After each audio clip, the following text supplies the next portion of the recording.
নতুন মন্ত্ৰীসভাক লৈ আশা প্ৰত্যাশা মানে আচলতে নিৰ্বাচনৰ নামত মন্ত্ৰীসভা গঠনক লৈ ইমানেই লেহেমীয়া হৈছে আমাৰ গোটেই প্ৰশাসনিক ব্যৱস্থাটো মোটামুটি অচল হৈ পৰিছে। নিৰ্বাচনৰ নামত আজি যদি চাওঁ আমি মোটামুটি 5টা মাহ আমাৰ গোটেই প্ৰশাসনিক ব্যৱস্থাটো ৰাজ্যখনৰ অচল হৈ আছে। কোড অফ কণ্ডাক্ট আৰম্ভ হোৱাৰ পাছৰ পৰা 9 এপ্ৰিলত ভোট গ্ৰহণ প্ৰক্ৰিয়া আৰম্ভ হ'ল, 4 মে'ত ৰিজাল্ট ঘোষণা কৰিলে, মোটামুটি 1 মাহ। 4 মে'ত ৰিজাল্ট ঘোষণা কৰাৰ পাছত 12 মে'ত লগত 4জন মন্ত্ৰীক লগত লৈ মুখ্যমন্ত্ৰী ডাঙৰীয়াই মুখ্যমন্ত্ৰী হিচাপে শপত ল'লে। তাৰপিছত পুনৰ 12 মে'ৰ পৰা যোৱা 5 জুনলৈকে আকৌ প্ৰায় এটা মাহ পূৰ্ণাংগ মন্ত্ৰীসভা গঠনৰ কাৰণে সময় খৰচ হ'ল।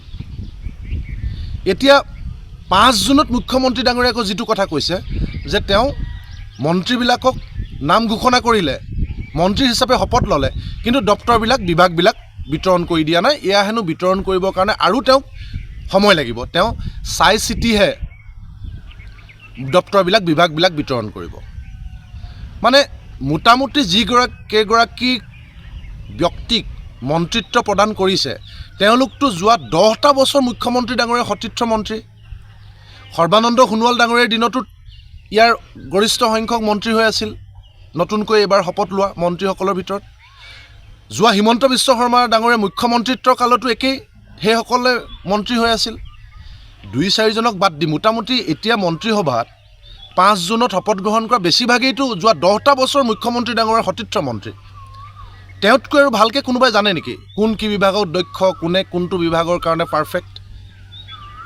আৰু যোৱা 9 এপ্ৰিলৰ পৰা 5 জুনলৈকে 2টা মাহটোতো চাই আছে তেওঁ, 1.5টা মাহটো চাই আছে তেওঁ। যোৱা 10 বছৰো তেওঁ অভিজ্ঞতা আছে। ইয়াৰ পৰা কি বুজা যায়? আমি অনিচ্ছাকৃতভাৱে ভাবিবলৈ বাধ্য মুখ্যমন্ত্ৰী ডাঙৰীয়া আচলতে কাক কোনটো বিভাগ দিব তাক লৈ কিবা দৰদামত লিপ্ত হৈছে নেকি?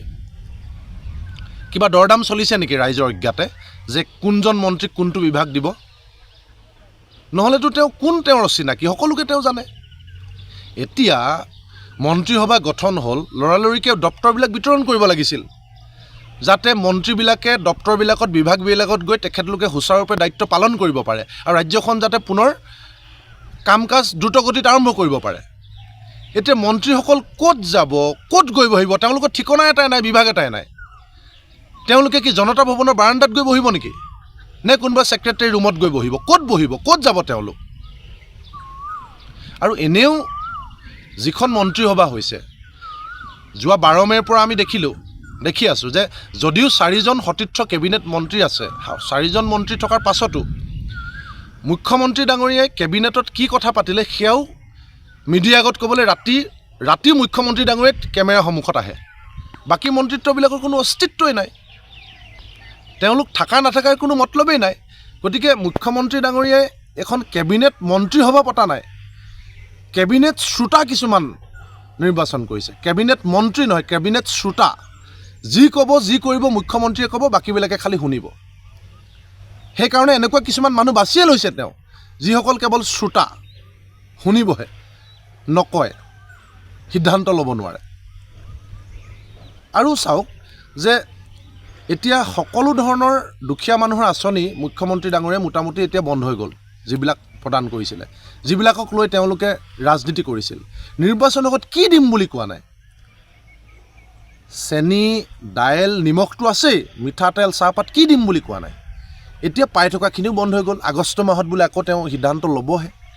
আৰে তুমিয়ে মুখ্যমন্ত্ৰী আছিলা, তুমি কিয় এই সময়খিনিত নতুন মন্ত্ৰীসভা হ'ব বুলি তুমি নাজানা? এই খণ্ডিত কোড অফ কণ্ডাক্ট লাগিব আকৌ মন্ত্ৰী বুলি নাজানা?